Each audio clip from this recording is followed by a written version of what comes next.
Just voice raise করে আসলে ফ্রন্টে থাকা এটা নিজের সাহসও বাড়াচ্ছি, প্লাস ভয়েস রেজ করা আসলে এটা ভালো একটা বিষয়, এটা করা উচিত, আমাদের সবার করা উচিত, অন্যায়ের বিরুদ্ধে সবার লড়া উচিত।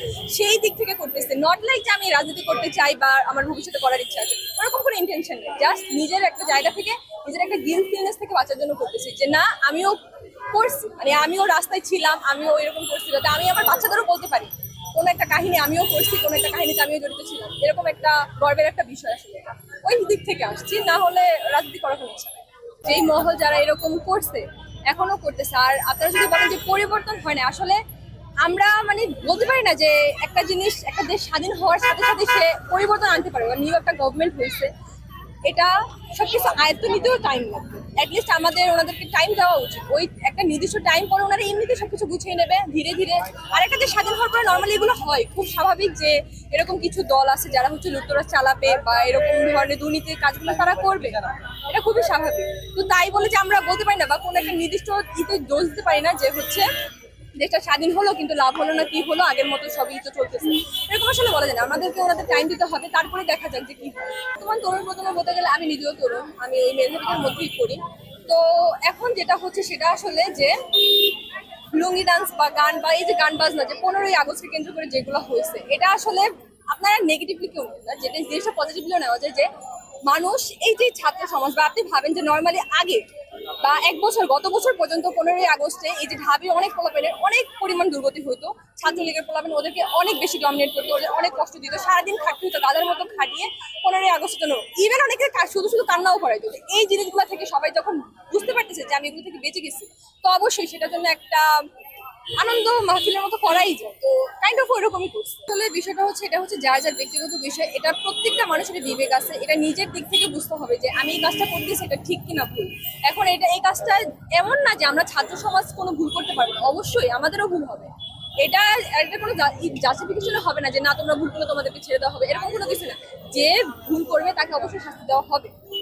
তো এটাই হচ্ছে বিষয়, ওরা যদি কোনো ভুল করে থাকে সেটার বিরুদ্ধে অবশ্যই কোনো একটা কিছু করা হবে। আর অবশ্যই এটা একটা নারীকে এভাবে হেনস্থা করা উচিত হয় না। এটা আমিও মানে একটা নারী হিসেবে আজকে আমরা যে যে জায়গায় আছি, যে কলকাতার যে মেয়েটার জন্য মমিতা, তার জন্য আমরা যেভাবে দাঁড়াইছি, অবশ্যই কালকের মেয়েটার জন্য যদি এরকম করতে হয় আমরা সেটাও করবো। সেটা যদি আমাদের ছাত্রদের, যদি ছাত্র সমাজের বিপক্ষেও করতে হয় তাহলে আমরা সেটাও করবো।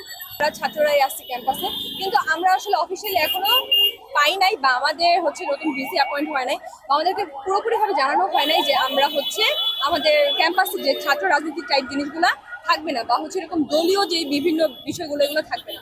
যখন আমরা জানবো তখন আমরা এমনিতে আসলে সবকিছু স্টেবল হয়ে যাবে। এটা নিয়ে কোনো আন্দোলন শুরু হয়েছে বা ওই টাইমে যারা বলছে তাদেরকে ওই স্বীকৃতিগুলো দিলে ওটা হচ্ছে গর্বের বিষয় আসলে, কারণ ওই টাইমে ওই সিচুয়েশনে দাঁড়িয়ে ওরা হচ্ছে ভয়েস রেইজ করছে, তো ওদের জন্যই আসলে এটা, ওরা এটার যোগ্য। সবাই না, সবাইকে তো দেওয়া যায় না। আর আমার কথা যদি বলেন, আমি আসলে অতটাও করতে পারিনি, তা আমার দিক থেকে বলো আমি চেষ্টা করছি, আমি আমার 100% দিতে পারি। তো ওই ক্ষেত্রে আমাকে যদি দেওয়া হয় তাহলে আমি সেটা আসলে এটা নিব না। পার্থক্য বলতে আসলে যেমন পার্থক্য না, আমরা সবসময় আমরা ছাত্র সমাজ প্রতিবাদ করতেছি।